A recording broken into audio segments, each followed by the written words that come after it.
Hello and welcome to the Wire Talks. I'm Sidharth Bhatia. Another year has begun, but this one is significant for India in political terms.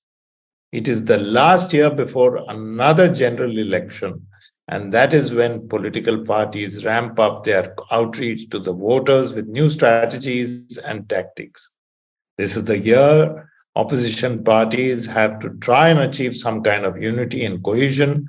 And it is also the year when the BJP, which has been in power for 2 terms, will do everything in its power to remain in government for another 5 years. How will things work out? Our guest today is Nilanjan Mukhopadhyay, who, like every journalist, will make some informed guesses about what parties will do and how 2023 could unfold.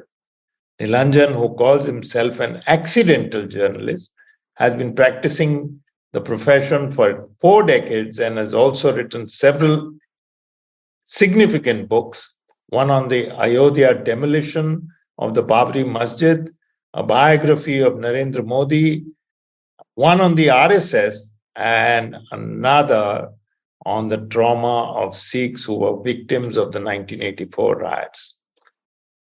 Nilanjan Mukhopadhyay, welcome to the Wire Talks. Thank you, Siddharth. As I said, this is the last year before a general election, and it's always significant. It's very, very important. It's crucial in terms of how the two parties begin to reveal most of their strategies, at least, if not their agendas, for the elections in the next year. It's the last full year before the elections. Ruling parties try to come up with policies that will please the voter. What is the Modi government likely to do?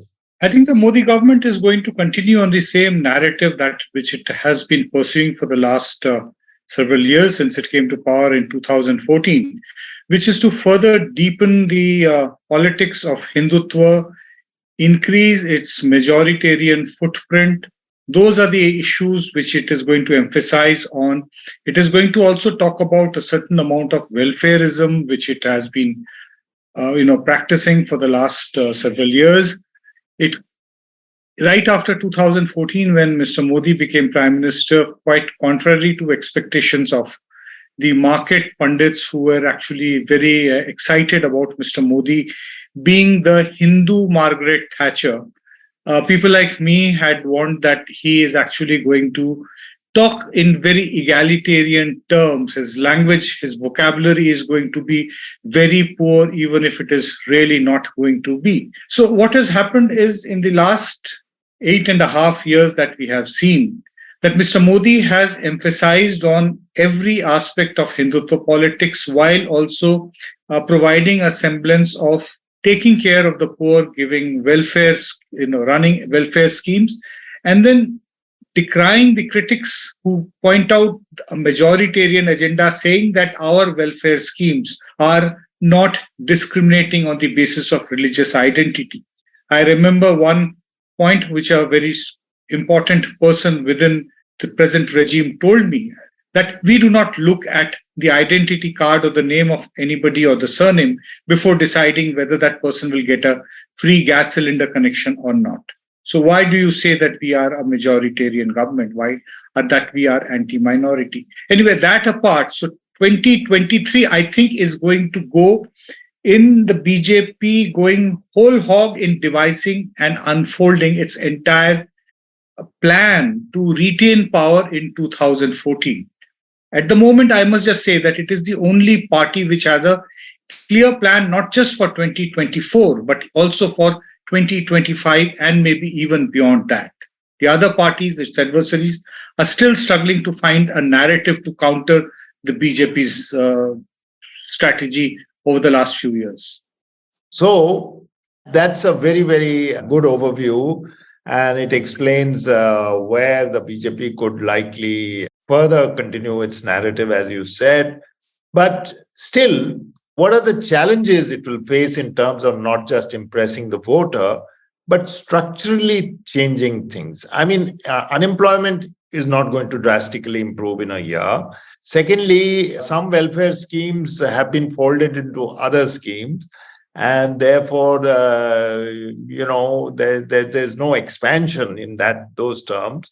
I mean, the economy is said to be growing, but growing for who? 6%, 7%, but growing for who? Because inflation is extremely high. Look at the interest rates. So these are challenges it will face. Now, what do you think? And in my opinion, I don't know whether this question has now become very unwieldy, but in my opinion, Hindutva too has got its limits and they probably are close to being reached. So what do you think Mr. Modi will be thinking? Let me begin by disagreeing with you by your assertion that Hindutva too has its limitations. I was reminded of something which my friends and colleagues, right from the late 1980s, you remember that I was among the early batch of journalists who started writing on the Ayodhya issue in the 80s. So I remember one very important, leader of the Indian left telling me that, look, this is sometime in 87, 88, that, look, Nilanjan, I think you are unnecessarily reading too much into them. Indians are inherently secular. This demand for a temple in place of the Babri Masjid is really not going to continue for too long. Since then, they have been continuing and expanding, and various new things have been added. I just think that hatred and prejudice does not really have any limits. At least that is the experience which we have over the last 3.5 decades, since the time that the Ayodhya agitation actually burst out into the open and actually enabled people to say what they had been feeling for possibly a long time, that this is our country. I'm talking about the majority, a large section among the Hindu community. This sentiment being that this is our country and we gave them another country of their own, to go off to Pakistan. Those who chose not to, and they decided possibly to live on our terms and conditions. So let us now impose them. So that kind of a sentiment is there, and I'm not very confident whether the sentiment is suddenly going to end very soon. I think that we are still to see a further escalation of at least this sentiment. How it gets manifest, I really would not want to hazard a guess. But the sentiment is definitely going to be there. Now, 2023 is going to be in between 2022 and 2024. Now, let us very quickly step back into 2022. We had very important elections. We had important elections in Uttar Pradesh, in Uttarakhand, where the BJP swept into power despite its abysmal handling of the second wave of the COVID-19 pandemic. Despite that, they came into power. Even because of they were voted to power in Uttarakhand and Uttar Pradesh. I'm not talking about any other state at the moment, but yet, despite people not having jobs, people having living out on dole, despite that, at the last minute, they went and voted for the BJP because of a larger civilizational narrative and construct which Mr. Modi personally has single-handedly constructed and presented to the people. On the other hand, you had results from Punjab. You had also a result, towards the end of the year in Himachal Pradesh, which kind of got backed up, continuing with the same narrative of Uttar Pradesh and Uttarakhand we saw, in Gujarat. The kind of majority which the BJP had, unprecedented, breaking even the Madhav Singh Solanki record. Even Mr. Modi, as the Chief Minister of Gujarat in 2002, had not won so many seats in Gujarat. So we really do not know that whether in the state elections, there are going to be several important state elections, about 10 state elections, if we actually presume that is it 11? No, there will be 10 if we include Jammu and Kashmir also having, you have Madhya Pradesh, Rajasthan, Chhattisgarh, very important states, Telangana, towards the end of the year, along with Mizoram, and then you have Karnataka in the middle, and you have the three northeastern states of Nagaland, Meghalaya, and Tripura, right in March. That is what within the next month, Northeast is going to be in the middle of an election. So this is the electoral, calendar ahead of us. We really do not know whether it is going to go the Himachal Pradesh and Punjab way, or whether it is going to go the Gujarat, Uttar Pradesh, and Uttarakhand way. It just shows, that people are willing to look at local issues, provided an opposition is able to put together an act. But it is also willing to forget the basic bread and butter issues and not looking at their empty stomach and empty wallets while going and voting for the Bharatiya Janata Party, only because, as what a Samajwadi Party leader told me very evocatively, BJP ne, when I asked him last year that what happened, he said BJP might not have been able to do anything. इनने कुछ किया हो ना किया हो, कम से कम एक चीज ठीक से जनता को समझा दिया कि हमने मुसलमानों को ठीक कर दिया है. This idea that we have fixed the Muslims, we have put the Muslims in their place, is actually something very deeply disturbing, which we need to actually understand. Very recently, also the Congress leader, I think it was, Mr. The president, who said, that we need to articulate a new language so that we can actually also reach out to the Hindus. The fact is that no political party in India is willing to accept that there is something called a minority concern of living in contemporary India, and it needs to be discussed amongst all political parties and needs to be put on the table. Yes, there is a question of minority insecurity. We need to talk about it. No political party today has the courage to talk about it, which means that somehow or the other, our entire polity has surrendered to the majoritarian Hindutva idea of this being the country of the majority community. In such a situation, why should people opt for a party which is also a Me Too party, also applying the same kind of Hindutva politics? Prior to the Uttar Pradesh elections, you had every political leader that you can think of making the same kind of temple visits like the BJP does. Arvind Kejriwal went to Ayodhya, came back to Delhi, built a huge temple-like structure, conducted the Diwali ceremony in full, and covered it by live television in a sports stadium. You had Akhilesh Yadav, building a huge statue of Lord Krishna in his own constituency. You had Mayawati sending her one of the trusted aides, Mr. Mishra, to Ayodhya. You had Priyanka Gandhi brandishing a sword and reading out the Gayatri Mantra. So if we want to articulate our entire political consciousness within the framework which has been erected by BJP right from the mid-1980s, courtesy through the Ram Mandir issue and then expanded on to major other issues, including giving it a nationalist sheen to it, why should people opt for a smaller party? Let us continue with the same party which is doing the same thing in a better way without being ashamed about it. So that is the way things are going on. And as far as economic issues are concerned, there was something which a fellow journalist told me about Gujarat just a few days ago, that he actually calculated there were about close to 100 agitations on economic issues in Gujarat in the last 1 year. But despite that, all kinds of agitations, local cooperative union protesting because they are getting very poor salary, or various kinds of economic issues, not getting the bonus anywhere. Yet, despite that, they went and voted for the BJP because people feel that as far as Rajniti is concerned, as far as Sarkar is concerned, Bharatiya Janata Party has to be in power. We will continue to bargain with them, but the vote is only for them. If this is becoming the kind of thinking, then for a large part of India, I see that the BJP doing very well in 2024, maybe even in 2023 assembly elections also, which are very important elections because at least Madhya Pradesh, Rajasthan, and Chhattisgarh are direct one-on-one contest areas between the Congress and the BJP. I was actually going to come to that it would like to see those handsome results in 2023, 10 elections, Jammu, Kashmir, certainly Northeast, where there is an expansion plan going on, the Rajasthan, where it was stymied by the Congress, and has been since then trying to topple Gehlot's government. Karnataka, they succeeded.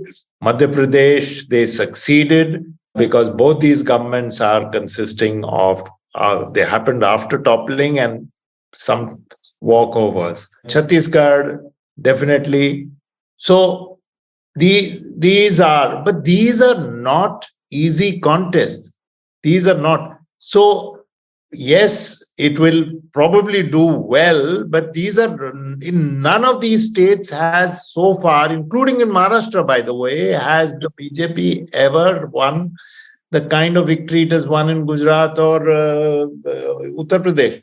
So these are not going to be. So it has to be plan B, which is to get people over to cross over to their side.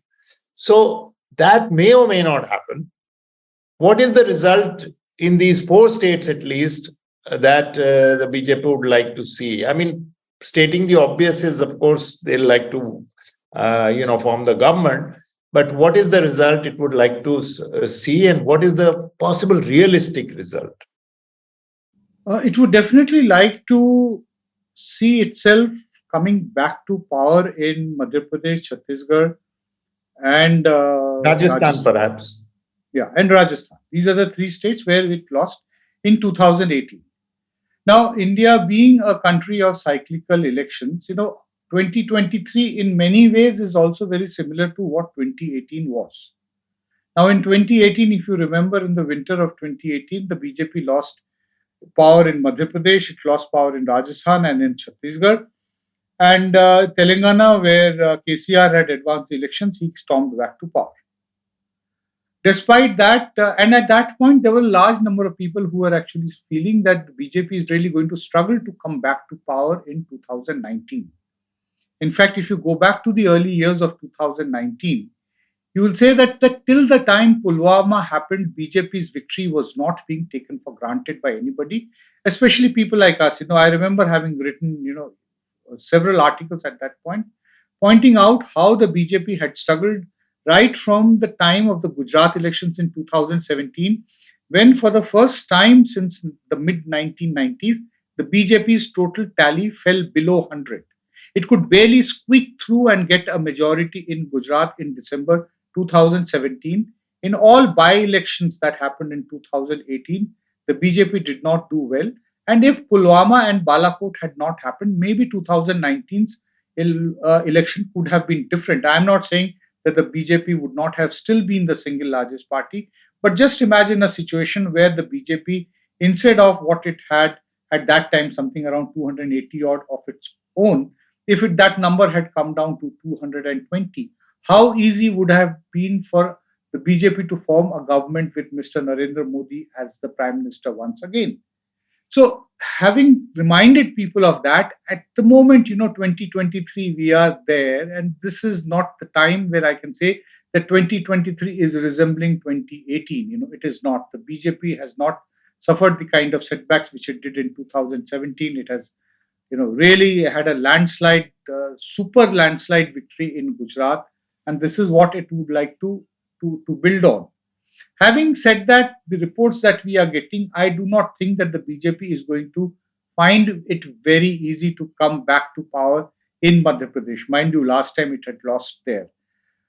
We also have to understand that in Rajasthan, Ashok Gehlot is a very wily player who, despite the fact that because of the killing of the Hindu tailor in Udaipur in the month of June this year, because of in the aftermath of that Nupur Sharma case, it appeared that Hindutva backlash would actually sweep out the Ashok Gehlot government, but it is not happening because he's come up with some smart moves, including reviving the old pension scheme, talking in terms of further subsidizing gas cylinders. These are things which are going to work. So Ashok Gehlot is trying to do to Mr. Modi what Mr. Modi has done to the others also. So it is not very certain if the BJP will be able to wrest power in Rajasthan. Similar is the case in Chhattisgarh because the current chief minister has actually, Mr. Baghel, has turned out to be a very smart and wily political leader, and he has somehow been also able to manage the leadership challenge to his from within his party. And the BJP is also going through a bit of a leadership crisis within Chhattisgarh. So, having said that, but still, I feel that even if the electoral verdicts of 2023 do not go in favor of the BJP, they do not even come back to power in Karnataka. If we actually assume for a moment, despite that, I will not say that 2024 has become very difficult for the BJP to win because A parliamentary election is completely a different thing. We are looking at an era where there is a tremendous amount of presidentializing of the. We are forming a. It's a virtually a parliamentary democracy, but a presidential form of election. So, Mr. Modi as Prime Minister, is way ahead of any of the other aspirants who are there. That is why, at the moment, it looks like that the opposition parties have a huge climb ahead of them. To be able to first get their agenda and their idea clear that what exactly do they want to fight the BJP on? What are the parameters on which they want to contest it in the next parliamentary elections? We'll be right back after this short break.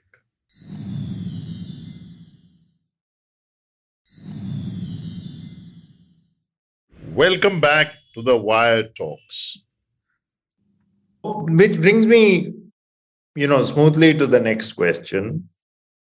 The whole opposition strategy so far has been, tantalizingly close to suggesting, not even coming, but suggesting that they could come together.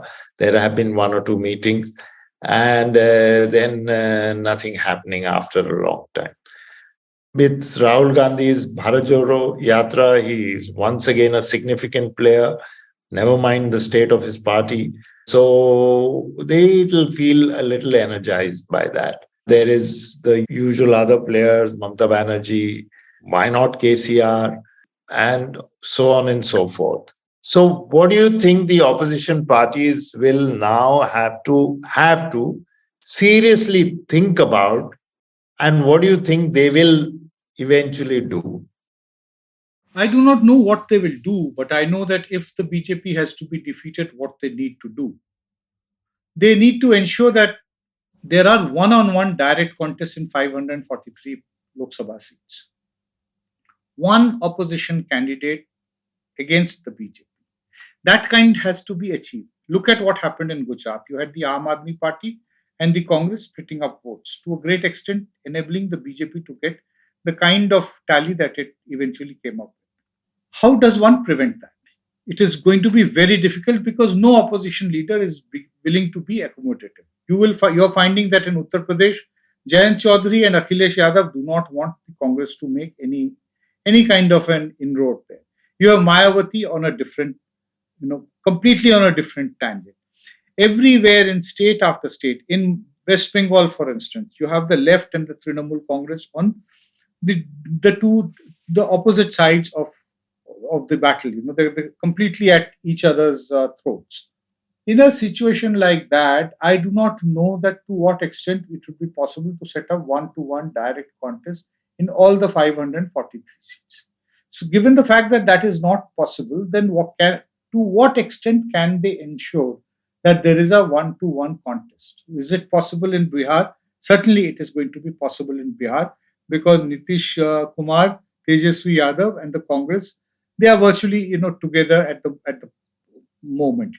You can have this also in large other parts of several other states of the Hindi heartland, places like which we're talking, which will go to elections, Madhya Pradesh, Rajasthan, Chhattisgarh. What happens in states where you are going to have more than one opposition candidate against the BJP? Those are the states where the BJP is going to be concentrating on and ensure that the split in the anti-BJP votes enables its candidates to win the seats. That is the basic electoral calculations. Plus, there will be several other developments which are going to be capitalized on by the BJP. We have to take stock of that also.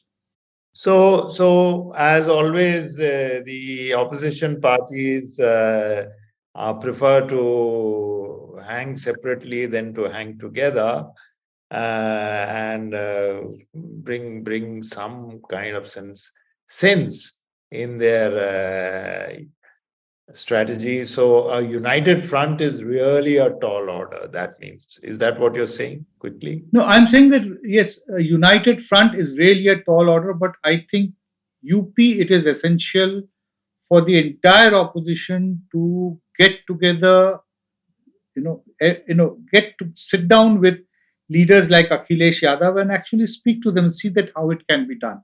maybe other political parties can sit down and work out a way that there is actually a complete all opposition unity in Uttar Pradesh.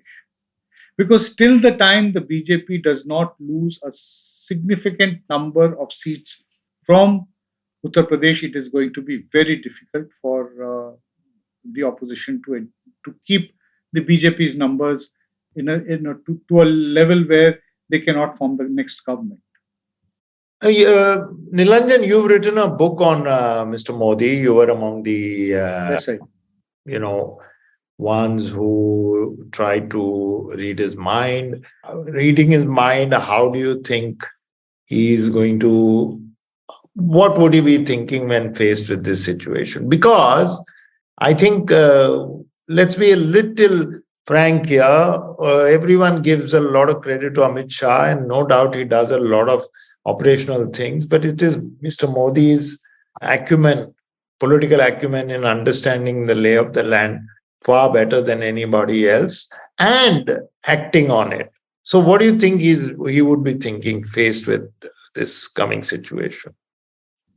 You're absolutely right by saying that while people give Mr. Amit Shah a lot of credit, but it is actually Mr. Modi's mind and his astuteness which actually is most important. And I completely agree with you that uh, Mr. Modi is the one person, he is one person who has actually taken the BJP to this situation, to the position that it is in now.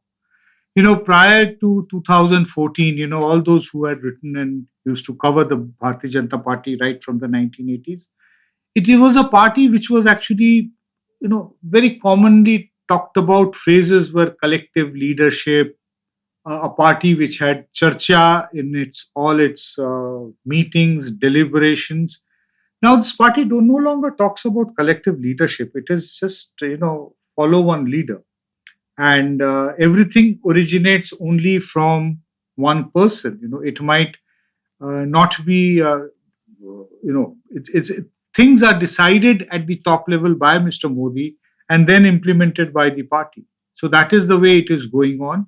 And I see him also, besides the electoral challenge and looking at various other developments which are going to happen. A few things which we'll have to also take into account is that on the 31st of January, the Rohini Commission's term is going to come to an end. Now, this is which actually talked about, subcategorization of reservations within the OBC category.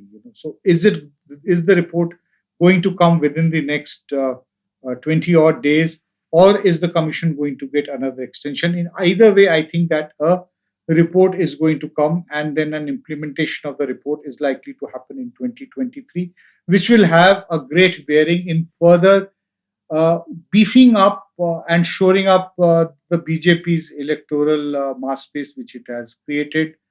Its electoral vote bank is now not just what we used to talk about, Baniya Brahmin party. It is now reaching out to every community within the Hindus. The tribals are there, besides not really the hardcore Hindu, but the tribals are completely backing the BJP, and you're seeing that the BJP has a fair amount of support from various OBC communities and also from the scheduled caste community. So the BJP has a much greater expanded social footprint than there, and so Rohini Commission's report and whatever actions are taken by the government are to be very keenly followed over the next year. There are also several Supreme Court judgments which are to come. Most important is the Places of Worship Act. Will the Supreme Court hear and then pronounce a judgment on that? Mr. Amit Shah has already declared 1st of January 2024 as the inauguration day of the Ram Temple in Ayodhya. You have the narratives in Varanasi and Mathura and even in Bhojshala in Madhya Pradesh at a fairly advanced stages, and with the kind of attitude and the decisions of the lower judiciary, I think that things are going the same way as we had seen Ayodhya going in the late 80s and the early 90s. So those are the kind of ideas which they would be wanting to strengthen. Mr. Modi had also at some point, I think in 2023, is also going to say that we are in the, that Amrit Kal of India's, from the 75th year to the centenary year, that's going to be talked about. I think this is the year that he's also going to flag the coming 75th anniversary of India becoming a republic in January 2025. I presume that celebrations of some kind would be mounted from January 2024 onwards. The campaign for the 75th anniversary of India becoming a republic in 1950 is going to coincide with the parliamentary campaign of the BJP also. That is also the time when Mr. Modi is going to be completing. 2025 is also going to be the year when he will complete 75 years, of his life, as far as his official birthday goes. So I see a lot of these new anniversaries coming into play, for which we got to give Mr. Modi and the BJP yet another term in 2024, so that, quote unquote, the good work which was started in 2014 can continue. So actually talking in terms of presenting a new India to the people. And of course, $30 trillion economy and all that. That's what's supposed to be. But if you remember, 2022 was supposed to be the year when everyone got a house. Oh, yes. So anyway, keeping that aside, I mean, we've already, I think everyone's already discounted that they're tall on promises and very, very short on delivery. Exactly. But now coming to a very crucial that is the internal strategy. You mentioned Pulwama. 40 soldiers died, and the surgical strike in retaliation really, actually, if you calculate, didn't go particularly well because the wing commander was, caught, and there was no casualties or something. But it's all in the presentation, and don't forget. Yes. The muscle of the mass media that is absolutely in the hands of the BJP. However, that Pulwama was one thing, Balakot was another. It involved Pakistan. But we are talking of a very belligerent China, which is already in Indian territory, 1,000 kilometers. And the Chinese are very astute at reading the situation, reading the person, reading the fact that we will be heading to this final 365-day stretch of before the elections. What if they start making very, very, very strong noises and march into areas that are completely no-go as far as India is concerned? If something like that happens, that a huge offensive is launched by China and they actually come and publicly sit on large tracts of Indian territory, I am not very sure that whether the people would be wanting to penalize this government for that. Because to be able to penalize, then they have to have faith in someone else. Who is the other leader or the other party at the stage which has, on whom the people can have confidence that they are going to get our land back? I'm putting it in that context. So at the moment, the problem is that the issue of alternative that we talk about, has not been given the kind of thought by the opposition party that it needed to. No, I'll have to interrupt here, Nilanjan, because you have now brought in there is no alternative factor, and that makes it that lets Mr. Modi off the hook in terms of handling the China's aggressive foreign policy. No, what I'm saying is that we already have enough evidence. In 2020, we saw that China entered some parts of in Ladakh sector. After that, we have had several elections, but I have not really seen the people really getting angry with this government. I'm not saying that they are believing what the BJP has said, that they possibly do believe what is appearing in the press, that there are large tracts where the Chinese have been able to wrest control of. But despite that, they are not penalizing the BJP. But is this, At the You know, you same know, time, yeah. at the same time, this reduces the chances of Mr. Modi's government doing something so flashy as Balakot. I think, at some level, the way the Indian psyche has been grown on the Hindutva idea, we still consider Pakistan to be the most visible enemy of the civilizational Bharat. The average psyche, people are still not looking at China as the primary enemy. I'm saying this despite the fact that George Fernandez has been talked about in the late 1990s. That China is the enemy number one, but that has really not been accepted by the people, because just consider an imaginary situation that the amount of the small town consumer of Chinese products, would they keep on buying Chinese products even now, despite all that boycott Chinese products call given by the government in 2020. There does not seem to be the kind of hatred or the dislike for the Chinese as is there for the Pakistani. So I think therein lies possibly an escape route for the BJP. I I'm not very sure. I'm I'm just not doing. I'm not 100% on the same page with you. Much of what you've said earlier, I mean, we don't have to agree, but much of what is said earlier, I can see the sense of that. I can get a sense of that. I'm fairly quite on board with most of what you said. Quite a lot of what you said, but on this, I am not 100% sure, because if they were to come, what will be his reaction, because he has to do something. And true that it has not had the kind of electoral impact, because Hindutva trumps all that, but he has to come up with something, because, well, God forbid if it's Arunachal Pradesh, then you can't have a prime minister who says nothing. Obviously, he will have to say something at that point. There's also going to More be importantly, does nothing. we also have to accept that it is not that there is no other voice within the Sangh Parivar. If actually the Chinese do make inroads into deep parts of India, there is going to be, I'm sure that some kind of voices from within the Sangh Parivar, within the RSS, within the BJP also. Now, in a situation like that, what may actually happen is very difficult to predict at this stage. Yeah, so Balakot, of course, is out of the question. The Chinese are not, Pakistan. But let's not imagine the worst.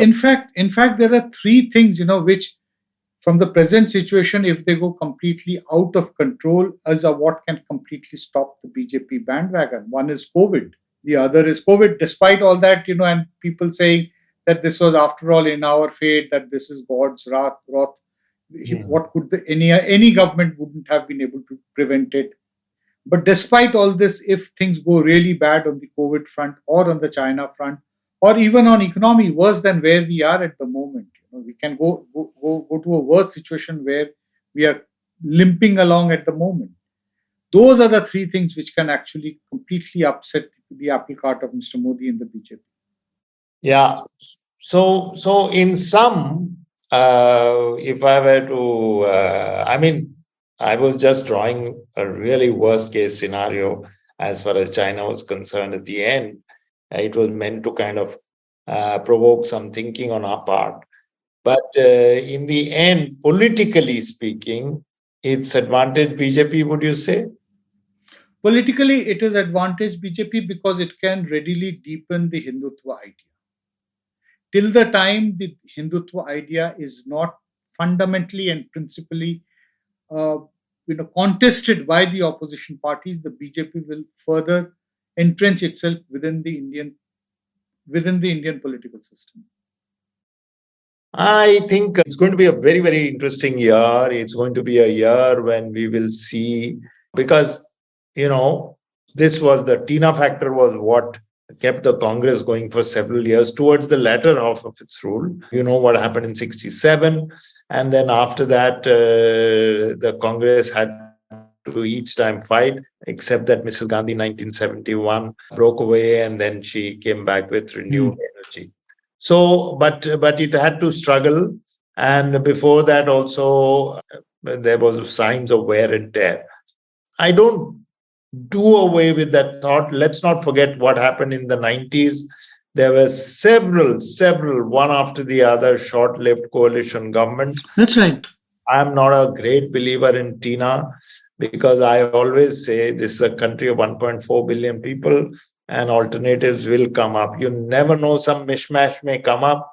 It may last for 9 months, but there will be, the public will be saying something because each state's public will say something. So No, I just hope that's what happens, that the present narrative of the BJP does not continue.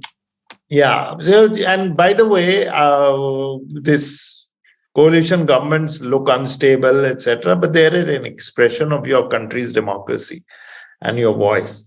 So I'm not one who gets discouraged by that factor. Oh, they are so unstable. They last for 9 months. How long did Chandrasekhar last? Nothing. So things can change, but I would overall agree with you at this stage. If we do conventional thinking and if we do go by the facts at our disposal, it is advantage BJP in that sense. So, Nilanjan, you have been really very, very crisp and clear in your prognosis. And of course, we all have written pieces which we are embarrassed about. So at some stage or the other, we've all made mistakes. And but I think on this front, I would say, again, going by what we have in front of us, it is advantage BJP. Though, who knows, somebody may pull a rabbit out of a hat at the end of the Exactly. End of the year. One can only hope for something like that. And never underestimate the mind of the voter, the silent voter. So that was Nilanjan Mukhopadhyay, very, very veteran journalist and analyst, I would say, political analyst, author of many significant books, talking to us about what lies ahead of us politically in 2023. Some listeners will probably say, why do you predict? Because journalists have a habit of predicting very comfortably and sitting back. So that is what gives us that liberty. Thank you once again. We'll be back next week with another guest on the Wire Talks. Till then, from me and the team, goodbye. Thank you, Sidharth. You can check out this podcast and other interesting ones on the Wire website, the IVM podcast website, app, or wherever else that you get your podcasts. Goodbye from me, Sidharth Bhatia, and the Wire Talks podcast team.